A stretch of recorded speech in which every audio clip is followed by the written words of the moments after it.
और फिर हम देखते हैं कि जो ट्रक में तलवार बांटता है, वो कटिहार से राजद का उम्मीदवार है और हमको चरमपंथी कहता है। नरकटियागंज में दीपक यादव कौन है?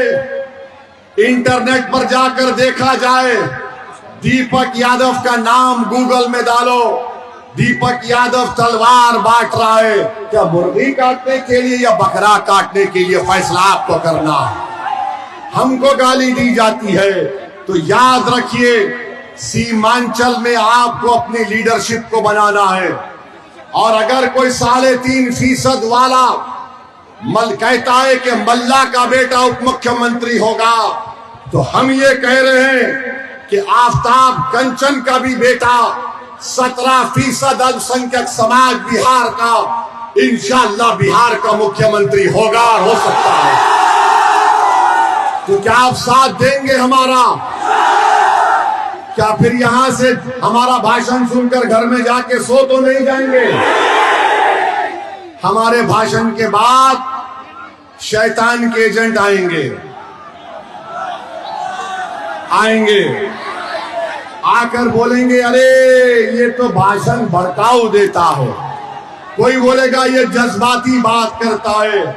तो उनको बता दीजिए कि ओवैसी 5 मर्तबा का सांसद है।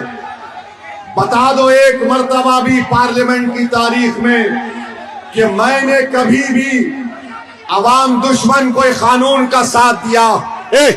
हटिया आपके लिए नहीं है, हटो।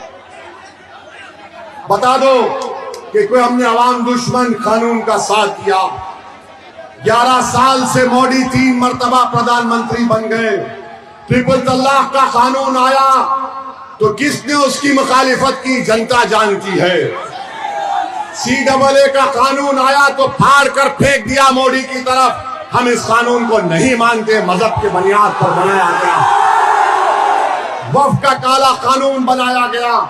128 पेज की रिपोर्ट मैंने लिखकर दी, संविधान के आर्टिकल का हवाला दिया और बीजेपी, राजद, इन तमाम के सामने मैंने कहा यह संविधान के खिलाफ कानून बनाया गया है।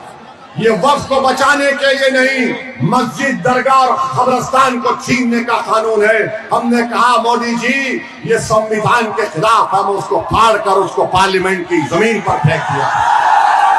तो मेरे अजीज दोस्तों और बुजुर्गों, बहुत बातें करते हैं हमारे खिलाफ, मगर इसकी हमको फिक्र नहीं है।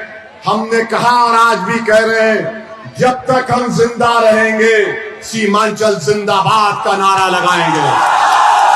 जब तक अल्लाह हमको जिंदा रखेगा, तुम्हारी लड़ाई हमारी लड़ाई है, तुम्हारा गम मेरा गम है।